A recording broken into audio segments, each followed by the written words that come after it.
Napoleon Nietzsche Manley, an inmate on death row, is about to be executed. As he's strapped in the chair, he vows reincarnation and revenge against those who have wronged him. When other inmates and guards begin to turn up dead, it's a mad dash to figure out who is next and if they can be saved. This is not happening. He was convicted in 1984 for double murder in the holdup of a Florida liquor store. The actual gunman was killed in a pursuit. Manley was driving the getaway car and got sentenced to death. He was put to death in the electric chair 3 days ago. Yeah, he'd been to the chair twice before, but the governor had granted him last-minute stays. Third time's a charm. What's your interest in this? Well, Manley was interesting. He's well-read, charismatic. He became a writer, kind of prison philosopher.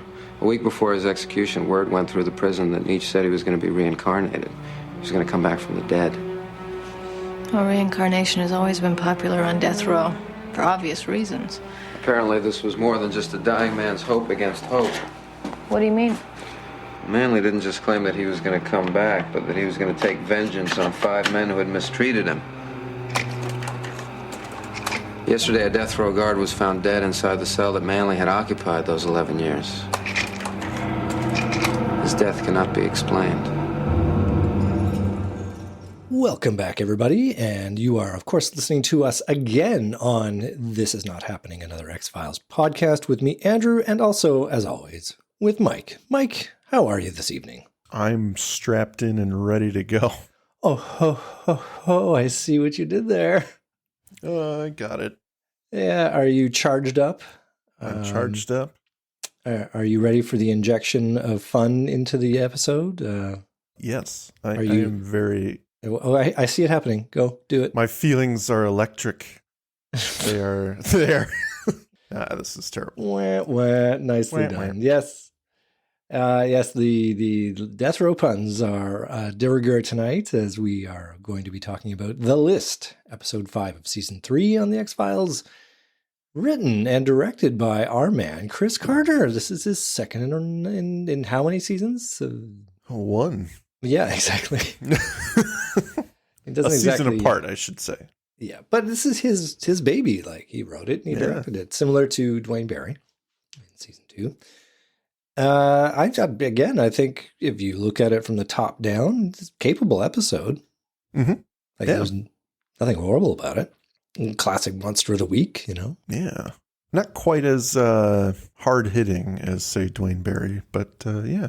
Well, it's not mythology, right? So, no, absolutely not. I mean, that's clearly his interest. So for him to come in and do this one, I mean, I'm curious about the genesis of this, like where you decided I'm going to do a monster of the week. I'm just going to slot this in here. Like maybe this was in his back pocket and he's like, we need to fill some space. It's season 3. I got this thing. I could do here.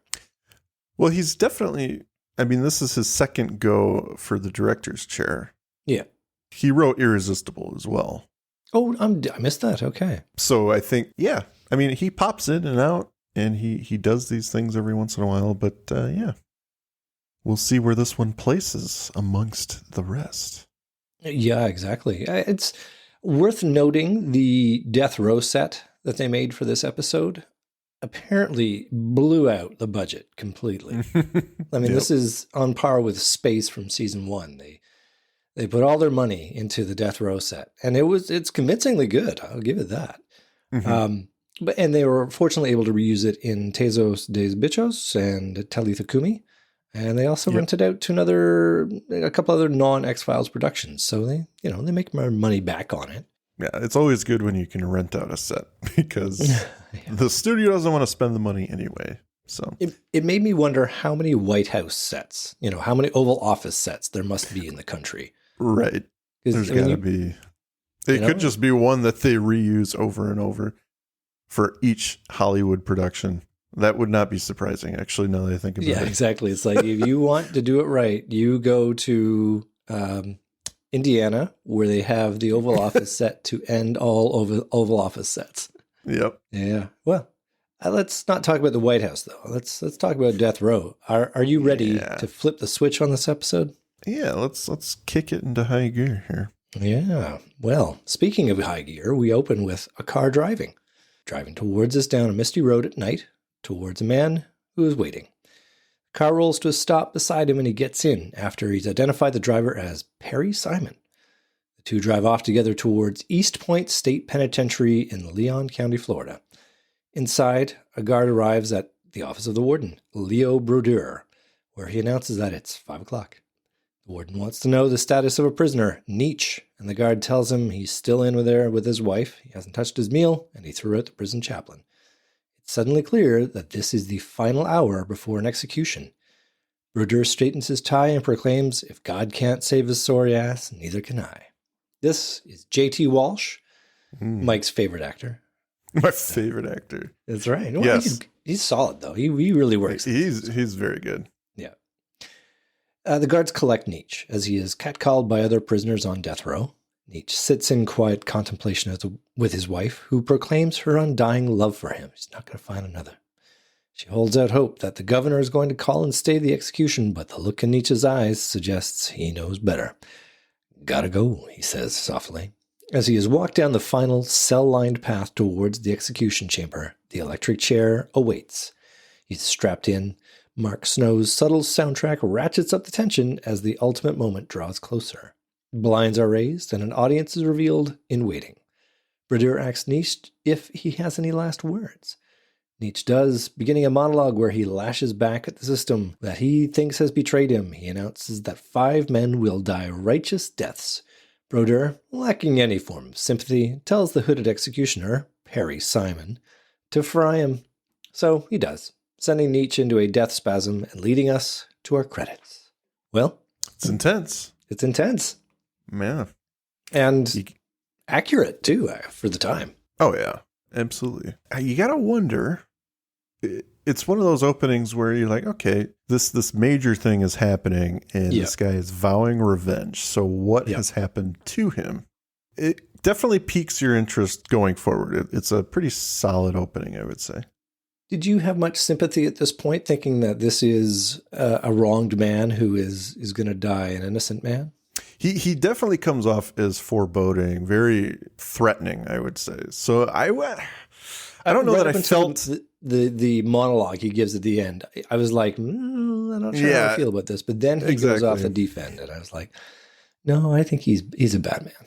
Yeah, he definitely strikes me as someone who gave as good as he got at times. Yeah, maybe. Well, we open on Mulder and Scully, who introduced the case for us. We learn that Napoleon Nietzsche Manley lived on death row for 11 years after being convicted of a double murder in a liquor store robbery. So, all this is the setup. And so far, it's all accurate, except they've changed the name of the prison. In Florida, the prison is just called Florida State Prison, and it's just east of Rayford. And electrocution is indeed the primary method of execution in Florida up until the early 2000s. Sparky. Yeah. It is still available today if it's requested by the inmate.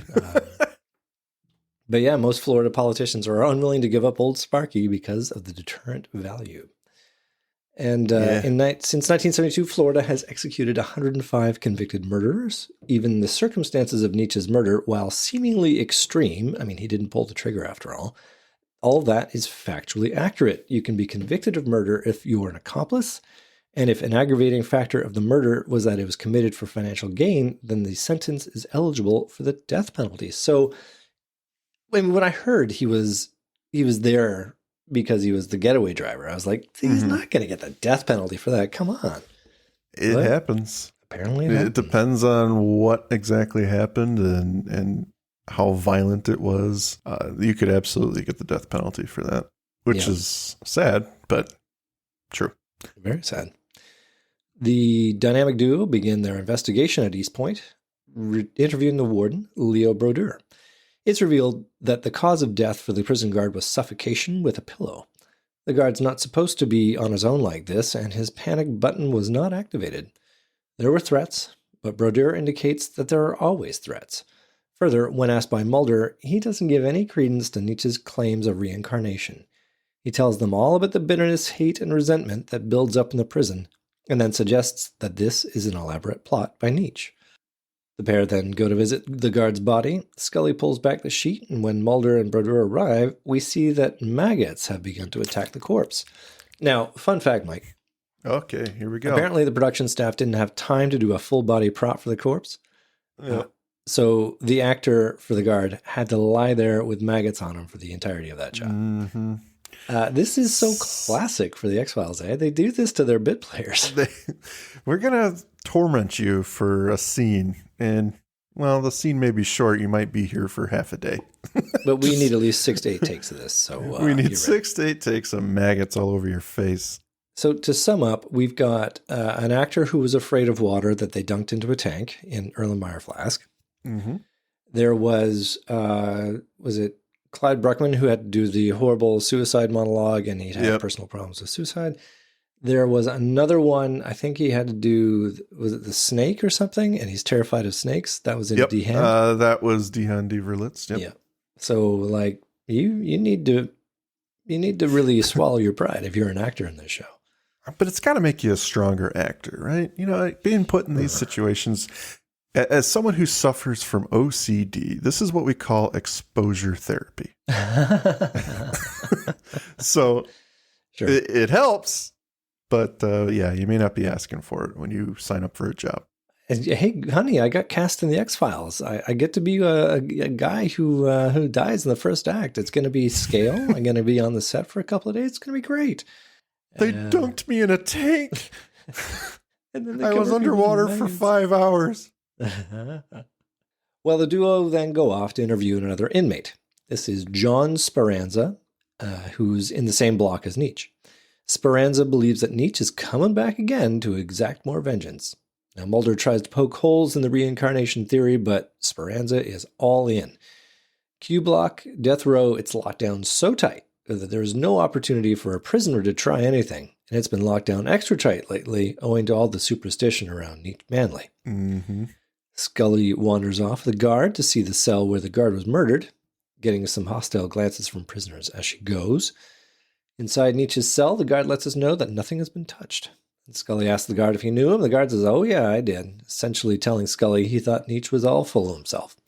And he takes absolutely no stock in any of this superstition. The guard then leaves Scully alone to check on Mulder, and Scully, of course, wanders off down the hall on her own for absolutely no reason. It's a spookily lit set of adjoining hallways and showers, and of course, just as Rebecca's turned, a hand covers her mouth and pulls her into the shadows. Oh, we get a little adrenaline spike, because we've been on for about 10 minutes and we haven't had any action, so of course we're going to have this, but a whispered voice says he's not going to hurt her. He then reveals he knows who is going to be attacked next. And then an inmate named Roke has the list. Scully turns to see her mouth coverer, a large guard who identifies himself as Parmelli. Parmelli leaves as the other guard finds her and chides her for walking off on her own. She links back up with Mulder and is visibly shaken. As they leave, another inmate looks on with an extra creepy vibe.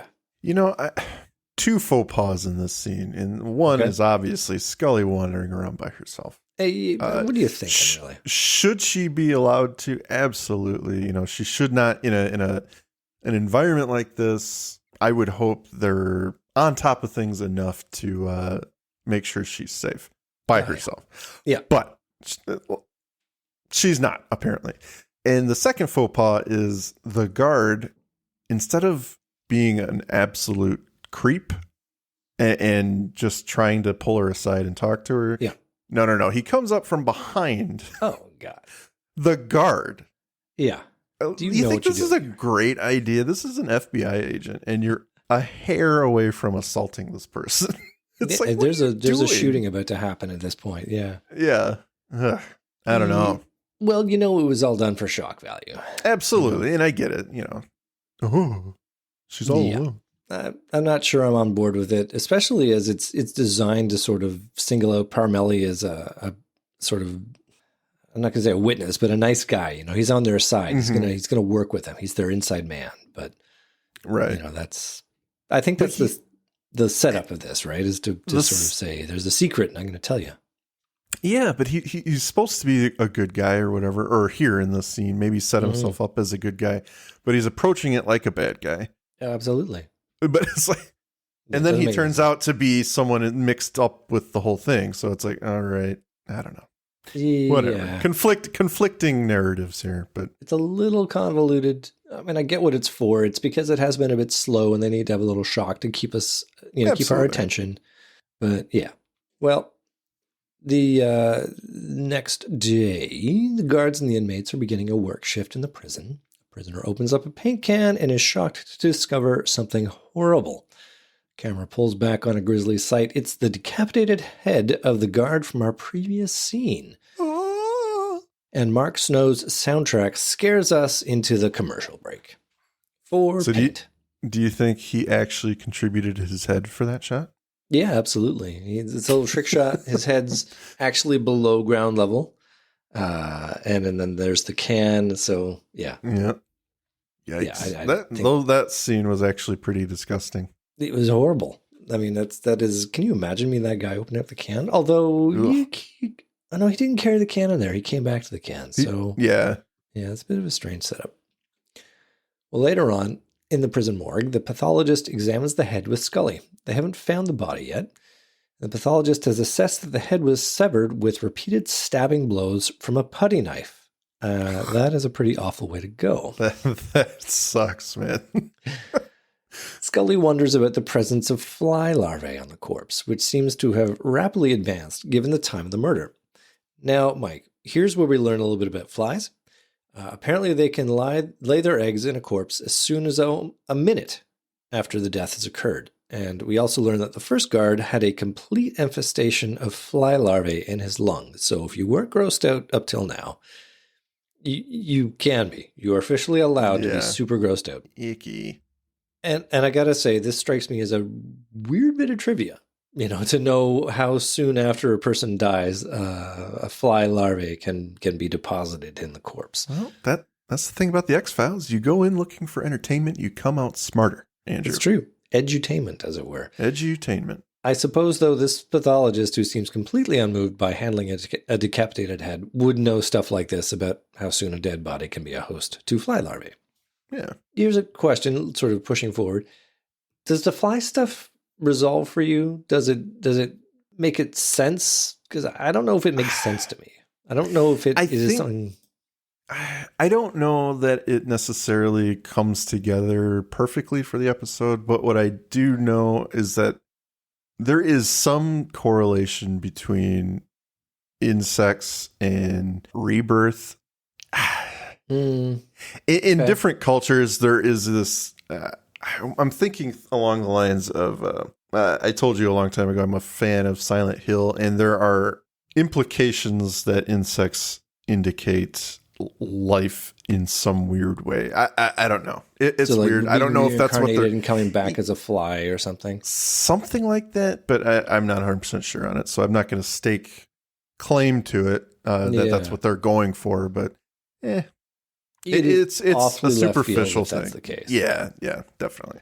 I mean, I was trying to make an association that it is connected to Nietzsche somehow. Like he's. Mm-hmm. Oh, I get it. Nietzsche is short for Nietzsche. That's his nickname. Okay, I was like, this is such a weird name, but now I get it. Episode. So some kind of correlation between the presence of flies, meaning he's been touched by Nietzsche. Like that's the residue of the death is to accelerate the presence of flies. Because if they drone that out a bit further, then not seeing them on Roke's death might be a little play. It's like, he wasn't killed by Nietzsche because there's no fly larva coming off of him.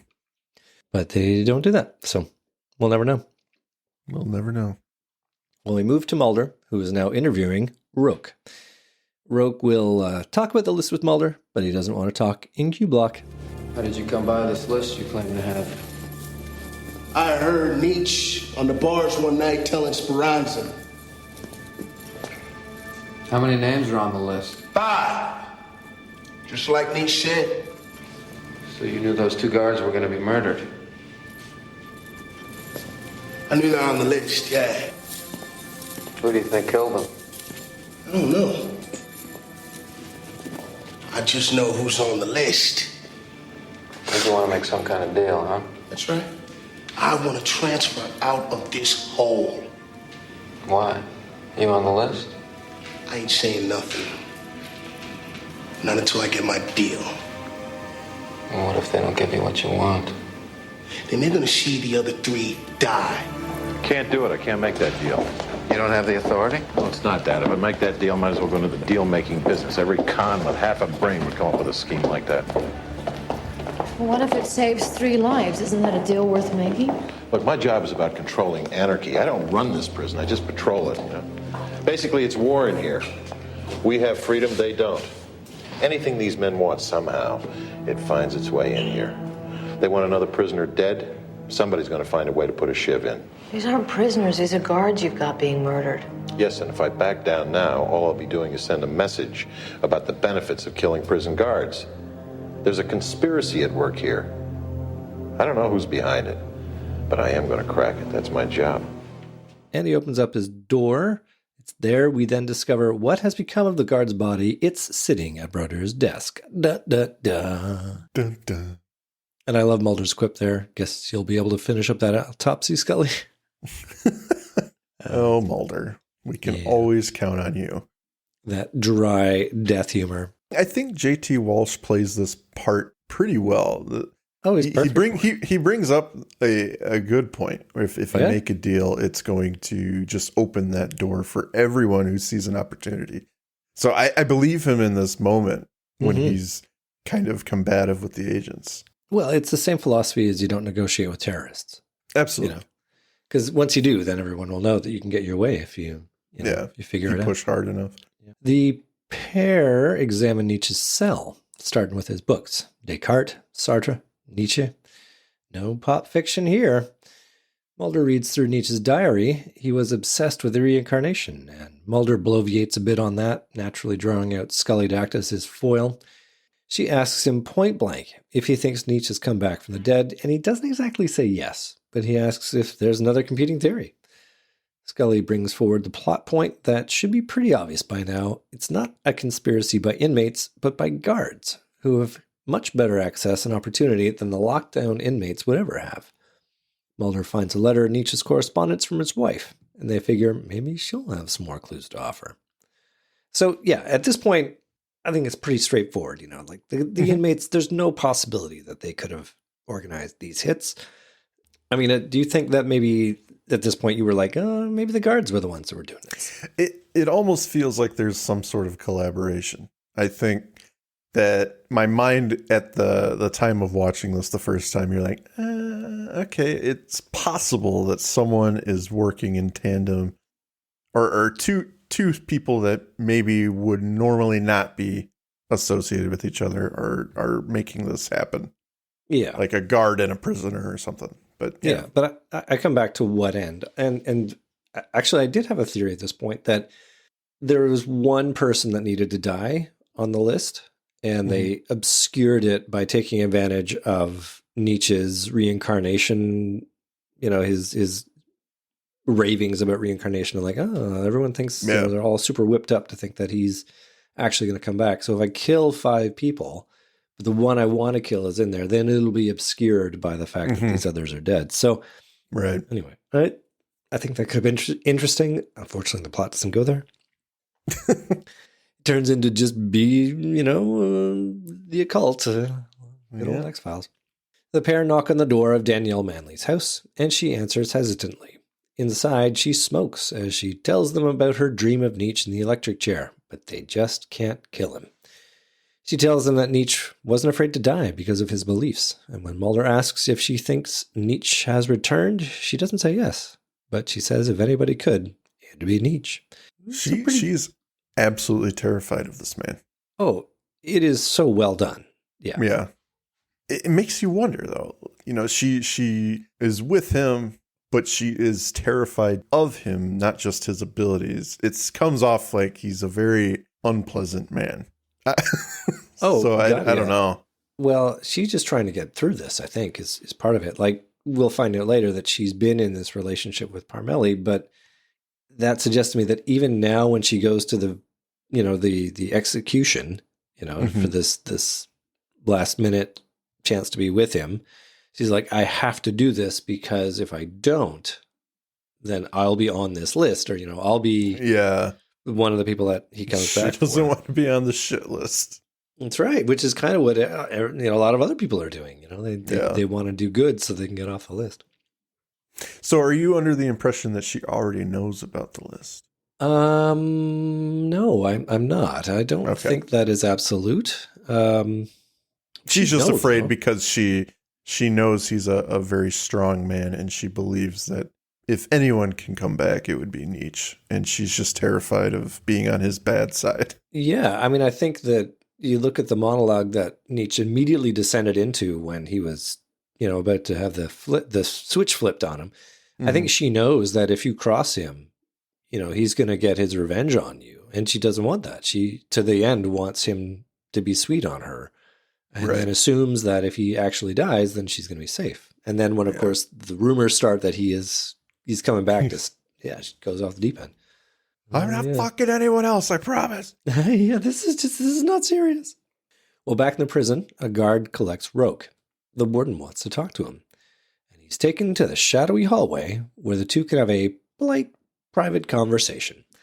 Warden Brodeur wants to know about this list and proceeds to punch up Roke to get what he wants to know. Finally, Roke reveals that Brodeur is indeed on the list, number 5. Scully and Mulder leave Danielle Manley's house wondering what's happened in her life over the last 11 years that Nietzsche has been on death row. And at that point, Scully gets a phone call from the prison. There's been another death. Roke was beaten to death in the shadows, and they head back to the prison. Now, from inside Danielle's house, she watches them leave, and a figure arrives behind her, announcing that he's got to go, which shocks her because it is Officer Parmelli, but I 100% guarantee you that if you freeze frame that scene from the initial cut, that's Nietzsche. It's Nietzsche? Yeah. Well, we'll find out here in a second. Oh, you're going to go and freeze frame it? It's coming up. You look at those lips. It's totally Nietzsche. Oh, yeah. That was totally him. Yeah, exactly. And why wouldn't you do it? It's such an obvious pull. It's so good. Yeah. So nicely done episode, because when we come back from a series of cuts, it's Parmelli. And he's like, why are you all freaked out, girl? He reassures her that everything is going to be all right. Nietzsche is not coming back. Parmelli goes off to work, and we go off to commercial. Yay. Back in the prison, Brodeur is locking down the prison until the situation is under control. Scully examines the body while Parmelli looks on, intoning to Scully that that's 3. Mulder talks to Brodeur. He's figured out that Nietzsche has put people onto his list that caused him physical suffering, and that Roke wasn't necessarily on that list. Guards, however, figure prominently, and Mulder wants to know the name of the executioner. Brodeur is reluctant to give it. Further, only he and 2 other people know it. They place an ad, pay the guy in cash. Mulder thinks that Nietzsche knows that name, and ultimately, if Nietzsche has exacted his revenge on the executioner, then that'll reduce the list of suspects. So what do you think of that play? I mean, it's a decent play. I'm actually more bothered that the death of Roke, the beating death of Roke, obscures his involvement. And I think of course the warden had to be a bad guy, right? Oh, God, yeah. It just goes with the territory. But I don't know. Something bothers me about the fact that he felt the need to kill Roke. But, well, I think that there's an interesting logic at play there, right? Because if the warden kills people, then he can say, well, that's 5, when he gets to 5 bodies that obscure the direction of that list, then he can say, this has all been done now. We can move on. But he's also afraid. Otherwise, he wouldn't be killing Roke. He's asking if he's on the list. Yeah. Right? So he has to believe something at some level to even care about the list, right? Yep. Yeah, he must. Because if he's on the list, he's on the list. Killing Roke isn't going to do anything necessarily. It's a weird diversion because what he should be trying to ask is, tell me about this conspiracy. Who told you, who did the murders? What do you know? But he goes straight to the superstition of it. He may be legit scared, Mm-hmm. It's an interesting angle. I mean, I think he probably killed Roke in the course of the interrogation. Absolutely. And then, he just is like, Roke died. I don't think that he did it so that it would mess up Nietzsche's plans. Right. No. Fair enough. Well, the agents go to visit a new house. This is the executioner's, we assume. The door is open. Mail has piled up, which is never a good sign. No. Tour of the house is done by our two agents, and Scully finds pictures of Perry Simon as a capable fisherman. She then makes the unfortunate discovery of a mass of maggots on the carpet falling from the ceiling. It's a neat little touch that sort of one trails out through a light fixture. Yep. And in the attic, the agents discover the corpse of Perry Simon. Again, probably done with makeup, and he had to sit there with all the maggots just sitting on him. One guy had to do it. We all have to do it. That's right. There's no room in the budget for... listen, we blew all our budget on the death row room. So you guys, how do you feel with maggots being on you? We can't make a full corpse this episode. Yeah. Back in the prison, Mulder interviews Speranza again. And Speranza is not going to cooperate, no matter the threats Mulder lays on him. He saw Nietzsche outside his cell, big as life, and he won't tell Mulder who's on the list, but he does tell him who wasn't on it, Roke. Scully breaks in to tell Mulder Nietzsche made over 30 phone calls to a man named Danny Sharez. The same Danny Sharez has made 3 visits to John Speranza. Suspicious indeed. Time to bring in another character into the plot. Yeah, we're only 3/4 of the way through. That's right. At least he doesn't fly in an airplane. Yeah. The agents interview Danny Sharez in his nice, pure white apartment. Sharez used to be an attorney, and he was Nietzsche's court-appointed defense lawyer. Didn't know what he was doing, was a bad scene. Sharez was trying to help Speranza to reopen his case. He's heard about the deaths and figures if he can help Speranza, maybe that'll give him some good marks with Nietzsche. Gotta try something, he says. Sharez has even visited Nietzsche's wife, Danielle, but was run out of there by her new boyfriend, who works at the prison. Cue raised eyebrows by our dynamic duo. So nugget of information. I like this little bit. They are going to people. They are finding things out. They are investigating. They are getting clues. They are doing something. Because, I don't like it when they don't do things. Yeah, yes. They're doing stuff. Back in the prison, the warden stops by for a friendly chat with Speranza. Broder suggests he'll pull some strings to get Speranza's case reviewed if Speranza can call off the dogs, to which Speranza agrees. Now, Mike, do you think this is an empty promise from Speranza that he has any actual pull to stop anything? Oh, absolutely. I mean, he's taking advantage of an opportunity. He knows he can't do anything. Yeah. What can you do against a ghost? Call the Ghostbusters, sir. I believe that is what you must do. Who are you going to call? I don't know. That would be mine. But I do like the sort of tone of voice that's at play here. Like Speranza is usually so big, and here he's like, okay, man, I can do that. Yeah. On some level, I think he knows he's being bullshit. And that he's bullshitting. Yeah. Yeah. I don't know that he actually believes the warden would do anything for him. So, it's probably a little pretty slimy. It's pretty clear. Yeah. Mm-hmm. Yeah. Well, we return to Sharez's apartment, where it apparently is hot and muggy, but nothing that bad air conditioning, an open window, and a glass of scotch won't fix. And Sharez lies back on his couch, wherein a fly lands on his cheek. He flicks it away, and a pillow is jammed onto his face, and the obscured form of Nietzsche, Parmelli, who can tell, proceeds to suffocate him. So, I think you could freeze frame it, but I don't think there's enough information there to really show you who it is. My guess is it's probably the actor who's playing Nietzsche doing the suffocating. Probably. Again, we get the fly tie-in. Does it play for you? I guess it's just his calling card. He's just, if you see a fly, you're screwed. Yeah, largely. Yeah. Yeah. Oh, I do want to comment the size of the flies in this episode. The giant flies. Giant flies. Fucking huge. Fucking Florida flies, man. Must be. And not green bottle flies, apparently. Those have green in them. These do not. Yeah. Well, we fade to black. Parmelli drives over to Danielle's. So I think the episode is trying to tell us that it was Parmelli who did the smothering of Sharez, doing a little bait and switch of his own, because he's out. He comes in and she's like, "Where were you?" And he says, "I was out." But he's not exactly saying where he was, but maybe he was just at a bar. Maybe he wasn't actually performing the murder of Sharez. Yeah. But maybe he was. The episode is nicely cagey about it. It's not going to. Yeah, they are cagey about that for sure. Yeah. Well, she's noted that the FBI has come back and asked her about him, and they proceeded to stake out the house. That's them out there. Just look through that window. I mean, she was paranoid about their relationship being found out. Now the FBI knows? Heaven's sakes. I mean, she is legitimately out on a limb here. Just put it out on a billboard. He's right. We have the FBI on our tails. Well, the agents return to the warden and narc out Parmelli to Brodeur. Now, you say you saw him with Nietzsche's wife? Yes. I hadn't reported it, but that same guard also cornered me and made an overture for prisoner Roque. He's tied in with Roque? Well, does it make sense to you that Parmelli is Nietzsche's assassin? I don't know Parmelli that well. He's transferring from out of state. He's only been here 6 months.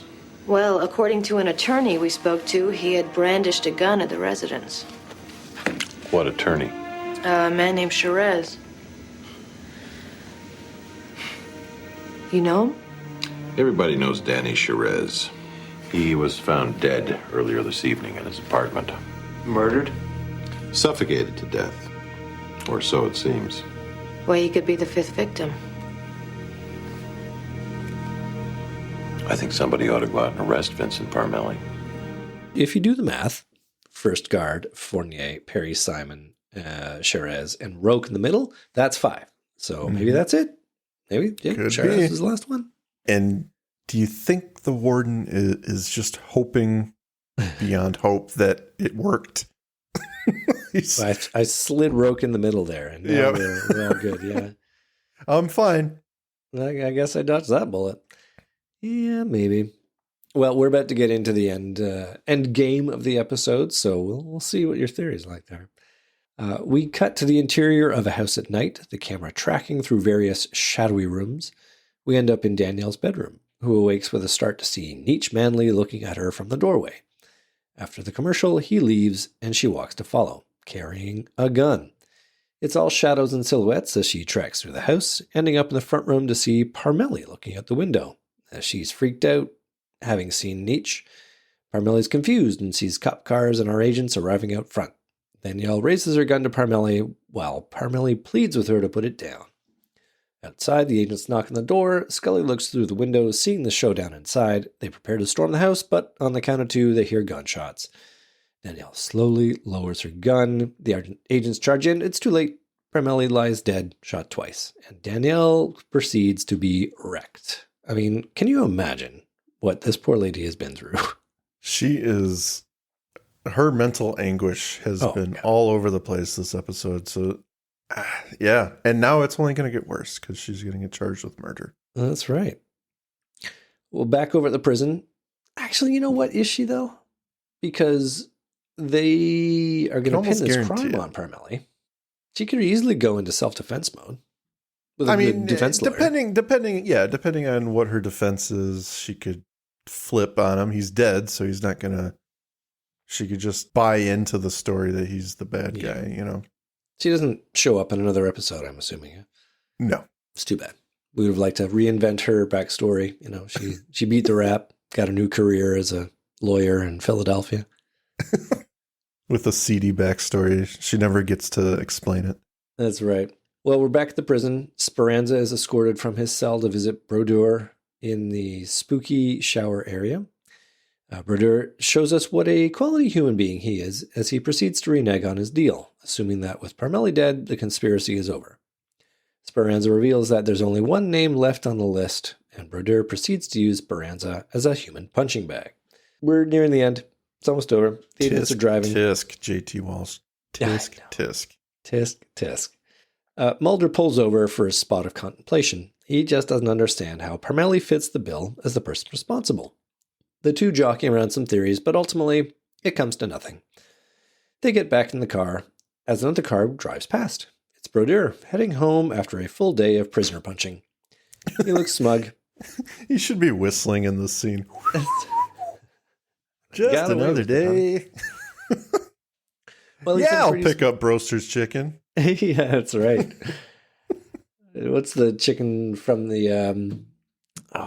from our town, the Chaco chicken. Yeah, I'm just going to stop by Chaco's to get a good pack of chicken. It'll be great. Well, he's looking pretty smug, and a fly lands on his cheek.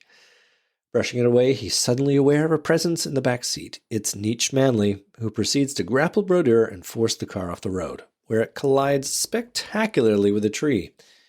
In the moments after the collision, the camera gently tracks to show us that the interior is empty, save for the dead body of Brodeur. A fly gently dining on the trickle of blood on his forehead. Fade to black. Scooby-Doo-Babby-Doo-Babby-Doo. That last scene reminds me of the zombie episode. Fresh Bones. Yeah. Fresh Bones, where the car drives into... I half expected the thing to like pan up and see a painted on sigil on that tree. Yeah. Ah. Yeah. Well, what did you think of that one there, Mike? Well, I think it has a decent amount of suspense and tension. They did a good job at keeping you wondering what's happening. At our cores, we all knew it was a supernatural thing because it's the obviously it's the X-Files, right? Yeah. So what makes the episode successful at being more interesting is the fact that some of the murders do come off as like, is it Parmelli? Is someone actually working to make this apparition of Nietzsche come to life? You know, is someone living doing this? Mm-hmm. And I think it succeeds at a couple times where there are questions about a murder. You're like, I don't know that this is supernatural yet. But JT Walsh, he does a really good job as the warden. He's slimy. He's got a presence about him. You don't want to fuck with him. Mm-hmm. The episode comes together. It's entertaining, but it just doesn't hit my radar on memorable enough. Absolutely. I could do with some different stuff in the story. I think they maybe rely a little too much on, for one, the fly instance. I think it's an interesting calling card, but does it really apply? You know, is there a reason that we're not seeing behind it? That could be explained a little bit better. And then, yeah, I just think the killing of Roque was a little... I can understand it in desperation for the warden's part.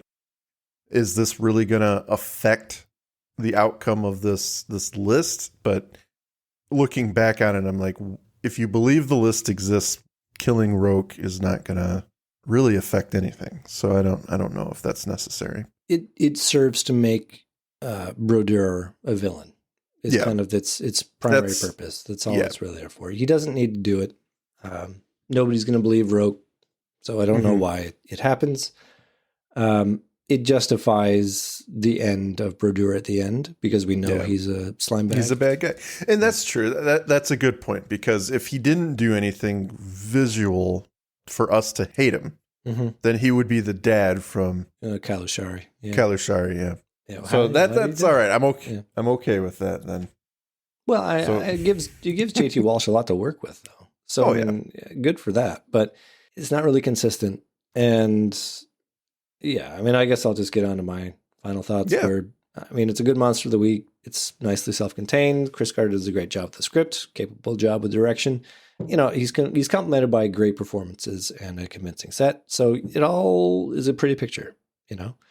It's one of the few episodes where Mulder's superpower does not rise up to give us all the answers. Yeah. I did not say the word Mulder's superpower, which apparently is one word, once at all in this episode, right? So, and I wonder if that's a feature of writers who are not Chris Carter needing to use Mulder as the vessel to move the plot forward. I'm sure on some level, yeah. Like Mulder, he's the spooky guy who has all the answers because he's been investigating the paranormal for a few years. Yeah. For some reason, he's always got the answer. Yeah, exactly. But yeah, I think that's a benefit. Chris Carter did not rely on Mulder for all the answers, which is good. Well, if you have him going, I think it's reincarnation, but I can't really say that. You know, he's basically led to this point of, I have nothing else to lay my hat on here. I mean, that's the only thing that fits so far. I mean, I don't think it really works as reincarnation, though, because like that suggests to me he comes back as another physical thing. But if we're looking at him, and by him I mean Nietzsche, as the villain, then he's kind of a ghost that can materialize and then kill and then disappear again. Yeah, he's an entity. I wouldn't call him a born-again person or someone who takes physical shape at all times. I mean, we don't necessarily have to know. I mean, maybe that actually makes the episode better because it doesn't spoon-feed you the answers. But my takeaway from this is that it is fundamentally unsatisfying to have a case that our agents can't solve. I mean, they literally drive away frustrated. Mm-hmm. And, that's a feeling that we share. So I think that is the fault with the episode, is he essentially doesn't know how to tie it up in a way that is satisfying. And for a self-contained Monster of the Week episode where you kind of got to leave it with a little bow on it at the end going, there's nothing you need to remember here. You've had a little roller coaster and we're done. We're going to move on to the next thing next week. But in this case, they don't give enough to the agents to solve the case. They certainly don't give enough to us to really figure it out. Like, we have the denouement with Broder's death. It's enough to make us go, oh, he was a ghost. Okay, now I get it. But I don't know. I think they could have made a smarter, more interesting episode. And I think, not to hang my own story out as the example, but I think you could have had something where somebody recognized an opportunity where Nietzsche said he's going to kill 5 people, and somebody decides, I'm going to use this as the vehicle with which I'm going to kill a person. Mm-hmm. And in the midst of that, it'll be obscured. Right. Or there is a conspiracy and they will kill the people that are, you'll find out how they're linked. Mm-hmm. Because, in the end, they're linked because they were mean to Nietzsche. That was it. But I'm sure there were plenty of other people that were mean to Nietzsche that don't go to prison, And there's got to be more than 5 people. Given who we're talking about here. Yeah. So, yeah. A little bit unsatisfying, I think. And that leaves the episode in kind of the meh territory. Middle of the road. I don't hate it. I don't love it. Good actors on all accounts, I think. And just a story that I think we've heard before. Maybe not this specific, but maybe that's why it doesn't ring any or standout bells for me. It's just, we've done the reincarnated thing before. I've heard these stories all over the place, so maybe it's just not different enough. I suppose Lazarus was the original X-Files season 1 reincarnation one. Shadows. Take.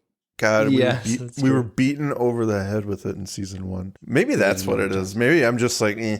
Well, it's different, right? Because he comes back as a force, an avenging force. He definitely has a timed release revenge, right?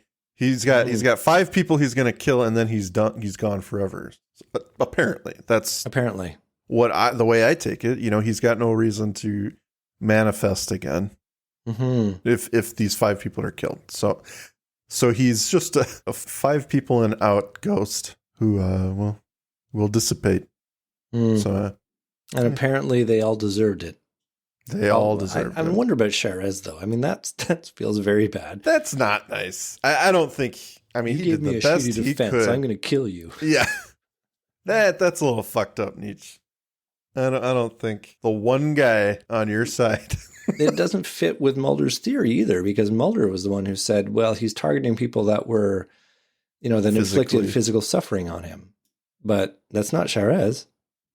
No. I mean, you could argue that the executioner had no love to do his job, but he was, he was paid to do it. He's just a contractor. And that kind of pokes a hole in it further, where if you're taking revenge on people who are in your orbit, who really could not do anything but help you or try to help you, or a guy who places an ad, he had nothing against you, or answers an ad, he had nothing against you. He's just doing a job. If you're going to go as far as to kill him, it's like, who aren't you going to kill? I don't know. All right. Well, I think the switch has been well and truly flipped for the list. Mike, I don't think there's anything else we need to say on this one. Do you have any other parting shots you want to make before we wrap it up? No, I think it was a fun little episode, good discussion, and I'm ready to get out of here. Yeah, I'm ready to say the final words. Yes. So after we're done here, I'm going to die, and I'm going to come back, and 5 people are going to die. It's a crazy little thing. That's mean, Andrew. I hope a little bit mean-spirited. Reconsider. Okay, well, I'm going to go, and 5 people are going to get candy. There you candy. go. There you go. Perfect. It's going to be the list, but the nice list. Andrew's list. That's right. It's going to be fabulous. Folks, thanks for listening to us, and I hope you have an enjoyable rest of your day. And coming right up, you're probably going to see another episode, which maybe or not be too shy. Yeah. Don't shy away from looking. It's been a pleasure, Mike. Have a great evening. Thank you for listening to today's episode. If you liked what you heard, please rate and review on your podcast app of choice. Andrew and I would be eternally grateful to you fine people for helping us expand and get the word out. Also, we've got a killer group on Facebook. Feel free to join in on the discussion at facebook.com/groups/thisisnothappeningpod and become an official member of the syndicate. We do polls and we have questions for every episode to give you guys the opportunity to chime in and possibly let your voice be heard on our recordings. And please join us on our new Twitter at tinhxfilespod, no dash, to stay up to date on everything, moment to moment. Thank you, and remember, don't stop swimming.